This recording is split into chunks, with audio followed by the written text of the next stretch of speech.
श्री राधेश्याम नेपाली भागवत पाठ प्रथम स्कन्दको 10औं अध्यायमा शौनकजी भन्नुहुन्छ।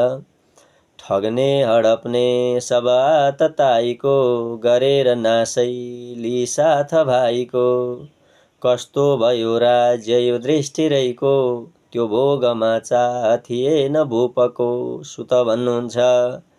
कुरु वंश नै त्यो वीर अग्निमा डढी फेरि उमारे हरिले उज्जीवनी ल्याई बसाए निज राज्य पालन यो दृष्टिरलाई प्रसन्न भइकन सुनेर भीष्म अनि कृष्णका कुरा भ्रान्ति हट्यो ज्ञानमयी भयो मन।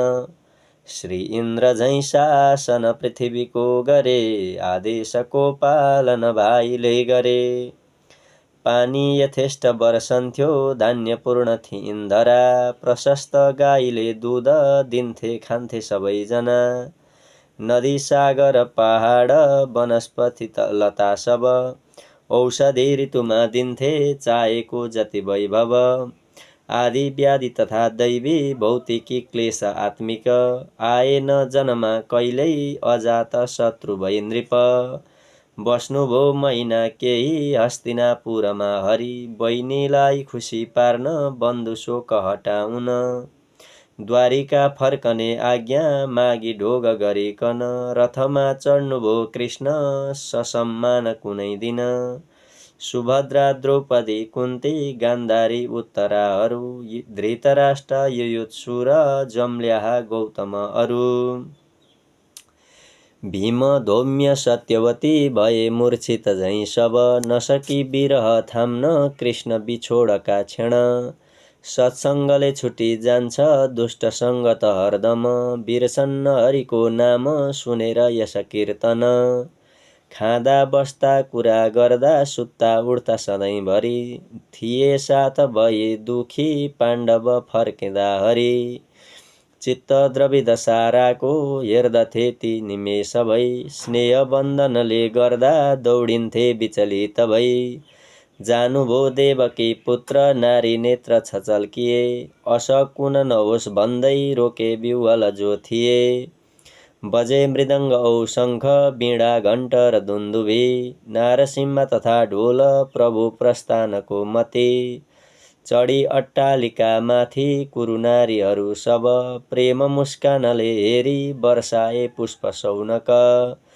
प्रिय अर्जुनले श्वेत छत्र दण्ड बसे लिई जसमा थियो रत्नको दण्ड मोती जडित झल्लरी। लिए चमर बाटामा उद्धव सात्यकी भई पुष्पवृष्टि हुँदा शोभा झाँकी भो सुन्दर अति। सुनिन्थ्यो विप्र आशिष सगुण निम्ति सत्य हो निर्गुण कृष्णका लागि थिएन अनुरूप त्यो। हस्तिनापुरका नारी गर्थे आपसमा कुरा कृष्णानुरक्त भई चित्त सबै सुन्न मनोहर। यिनै कृष्णजी हुन् पुरुष समान जो एक मात्रै लयमा अवस्थित। त्रिगुण समेत जीव समस्त लीन भई हुन्छन् सबै शक्ति अव्यक्त कृष्णमै। फेरि उनैले रूप नाम कर्मको इच्छा भई सृष्टि गरे सो शक्तिको। गर्ने सदा मोहित जीव जीवन वेद बनाए स्थित धर्म बाँधन। पाएर योगी अनुरूप दर्शन प्रफुल्ल बन्छन् यिनमै लगी मन। साक्षात् परब्रह्म श्री कृष्ण जी हुन् के हुन्छ योगादिकबाट शुद्ध मन। यी ब्रह्म नै हुन् सब वेद शास्त्रले यिनकै गरे वर्णन व्यास आदिले। लीला सबै यिनले गरेका वैराग सृष्टि स्थिति पालनादिका। अधर्मले तामसयुक्त भई नृप बाँच्छन् जहाँ सात्विक भाव ल्याउन। गर्छन् दया सत्य यश बढाउन युगै पिछेमा अवतार धारण। अहो छ धन्य यदुवंश पावन छ धन्य वृन्दावन नन्द नन्दन। लक्ष्मीपति कृष्ण स्वयं शिशु बनी लीला गरी शोभित पार्नुभो पनि। हर्षको कारण द्वारिका यहाँ भो स्वर्गभन्दा पनि श्रेष्ठ पृथ्वीमा। जहाँ सधैँ हुन्छ मुकुन्द दर्शन हेर्छन् प्रजा नित्य कृपावलोकन। सखी अवश्य व्रतदान पूजन पक्कै गरे हुन् र जहाँ नभइकन। कृष्ण धरामृत मिलो प्रतिक्षण जो सम्झँदा मोह हुने ब्रजाङ्गना। स्वयंवरैबाट हरि सुवासिनी ल्याए शिशुपालहरू जितिकन। प्रद्युम्न साम्बादि अरू पनि सुत रानी हजारौँतिर छन् समुन्नत। छन् धन्य सारा गृहिणी पतिव्रता स्त्री जातिको जीवन गौरवान्वित। जसका घरैमा पति छन् हरि स्वयं बस्छन् नछोडिकन प्रेम मग्न छन्। यस्ता सुनेर सम्पूर्ण स्त्री जातिहरूका कुरा हेरी सानन्द मुस्काई जानुभो नन्दनन्दन।